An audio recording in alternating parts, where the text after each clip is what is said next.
మాజీ ముఖ్యమంత్రి జగన్మోహన్ రెడ్డి గారు 2-0 అంటే కార్యకర్తలను నేను విస్మరించింది వాస్తవం. ప్రజలకు మేలు చేస్తే చాలనుకున్నాను. ప్రజలకు మేలు చేసేటటువంటి క్రమంలో కార్యకర్తలను నేను పట్టించుకోలేదు. కానీ 2.0లో అంటే 2.0 అంటారు, దాన్నే 2.0 అంటారు. 2.0లో నేను కార్యకర్తల కోసం ఎలా పనిచేస్తానో, కార్యకర్తల కోసం ఎలా నిలబడతానో రాబోయే రోజుల్లో మీరే చూస్తారు. మనల్ని ఇప్పుడు జైల్లో పెడతారు, రేపు మనం అధికారంలోకి వస్తాం. వచ్చిన వెంటనే వాళ్ళందరినీ కూడా అన్నీ రాసి పెట్టుకోండి. మిమ్మల్ని ఇబ్బంది పెట్టిన వారందరి జాతకాలు కూడా బయట పెడతాం. మీ అందరికీ నేను అండగా ఉంటాను అని జగన్మోహన్ రెడ్డి గారు నిన్న ప్రకటించింది రాజకీయాల్లో ఒక సంచలనంగా మారింది. వాస్తవానికి కూటమి ప్రభుత్వం అధికారంలోకి వచ్చిన వెంటనే ఏదైతే అరాచకాలు జరిగాయో, రక్తపాతం జరిగిందో, ఆ సమయంలో వైఎస్ఆర్సీపీ శ్రేణులు భయభ్రాంతులకు గురైనటువంటి పరిస్థితులు ఏర్పడిన మాట వాస్తవం. దాని నుంచి జగన్మోహన్ రెడ్డి గారు వాళ్ళ కార్యకర్తలను కాపాడుకోవటం కోసం ఎవరి మీద అయితే దాడులు జరిగినాయో, ఎవరి కుటుంబాల్లో అయితే హత్యలు జరిగినాయో వాళ్ళందరి దగ్గరికి వెళ్ళి వాళ్ళని పరామర్శించి వాళ్ళకి నేనుండాను అనేటటువంటి భరోసాని కల్పించడం వల్ల, అదే క్రమంలో జగన్మోహన్ రెడ్డి గారు ఒక ప్రకటన చేశారు. సప్త సముద్రాల వెనక దాగి ఉన్నా సరే తప్పు చేసిన వాళ్ళని ఎవరిని కూడా చట్ట ప్రకారం వదిలిపెట్టే ప్రశ్నే లేదు అని చెప్పడం జరిగింది. ఎవరు అవునన్నా కాదన్నా జగన్మోహన్ రెడ్డి గారు ఈ రకమైనటువంటి ప్రకటన చేసిన తర్వాత పోలీసులు పునరాలోచనలో పడ్డారు. అప్పటి వరకు పోలీసులు రెచ్చిపోయిన మాట వాస్తవం. ఆ తర్వాత జగన్మోహన్ రెడ్డి గారు ఆ ప్రకటన చేసిన తర్వాత పోలీసులు ఏ ప్రభుత్వం వస్తే మనకెందుకు అని ఇటు టీడీపీలో కానివ్వండి, జనసేనలో కానివ్వండి, ఔత్సాహికులైనటువంటి వాళ్ళు ఇష్టం వచ్చినట్టు ఆర్డర్స్ పాస్ చేసినా కానీ చేయలేనటువంటి స్థితికి వాళ్ళు వచ్చారు. పోలీసుల్లో కొంత మార్పు కనిపిస్తూ ఉంది.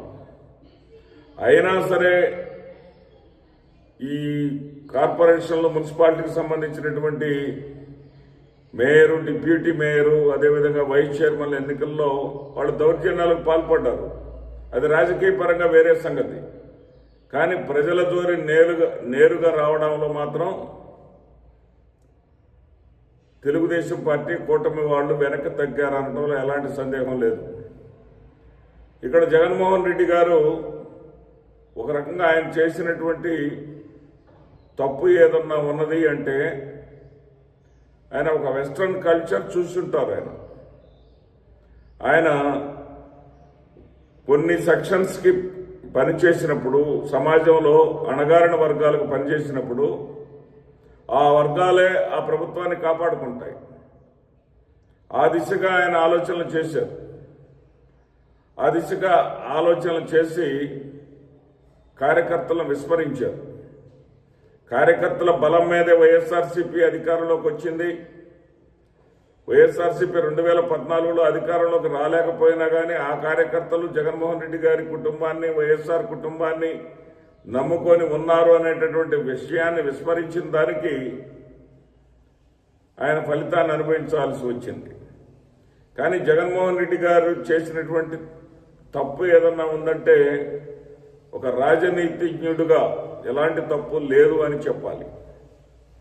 ఆయన రాజకీయ నాయకుడిగా ప్రవర్తించలేదు, ఒక రాజనీతిజ్ఞుడిగా ప్రవర్తించాడు. రాజనీతిజ్ఞుడి యొక్క విధి విధానాలు ఎలా ఉంటాయంటే, ప్రజలకు స్పష్టంగా మేలు జరగాలి, ప్రజలు ఎవరి మీద ఆధారపడకూడదు. స్వాతంత్రం వచ్చి మరి 75 సంవత్సరాలు దాటిపోయినా కూడా ప్రజలు పనుల కోసం రాజకీయ నాయకుల మీద ఆధారపడేటటువంటి దౌర్భాగ్య పరిస్థితిని మార్చాలనుకున్నాడు ఆయన.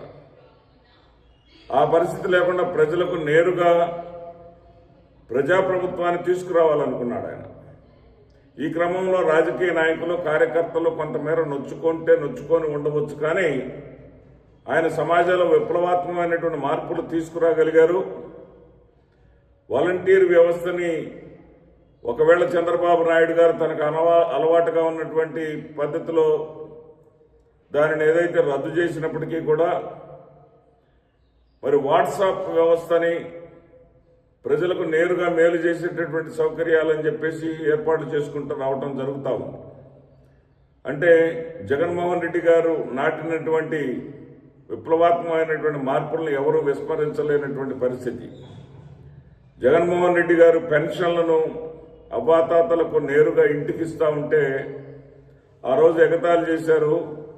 పెన్షన్లకే డబ్బులు అయిపోతే జీతాలు ఏంటి, పరిస్థితి ఏంటి అని చెప్పినటువంటి చంద్రబాబు నాయుడు గారు మరి జగన్మోహన్ రెడ్డి గారు 2000ను 3000 చేయడానికి 5 సంవత్సరాలు టైం తీసుకుంటే బాధ్యతారాహిత్యంగా చంద్రబాబు నాయుడు గారు వ్యవహరించి ఎన్నికల్లో ఎలాగైనా సరే గెలిస్తే చాలు అని చెప్పేసి ఆయన 4000 రూపాయలు చేసేశారు. 4000 రూపాయలు చేసేశారు.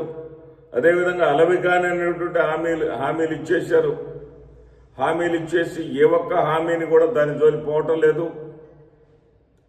ఉచిత గ్యాస్ అనేది తూతూ మంత్రం చేశారు. మొదట ఏదో ఒక 10 మందికి వేశారు, తుస్సుమనిపించారు. ఇక ప్రతి మహిళకు 1500 అనేవి లేవు.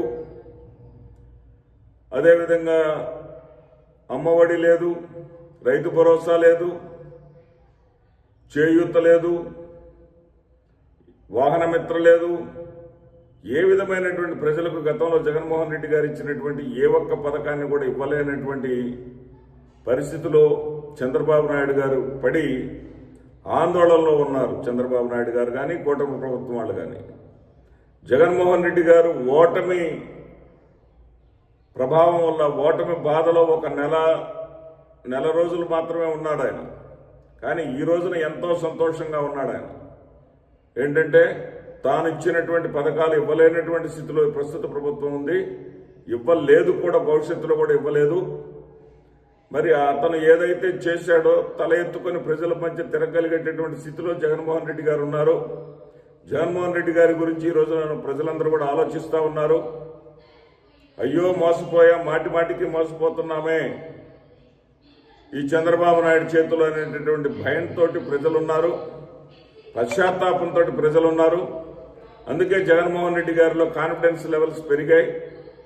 ఆయన ఖచ్చితంగా 2-0లో చూస్తారు నేనేమిటో, కార్యకర్తలకు ఏ విధంగా ఉంటానో, కార్యకర్తల కోసమే పనిచేస్తా అని చెప్పాడు.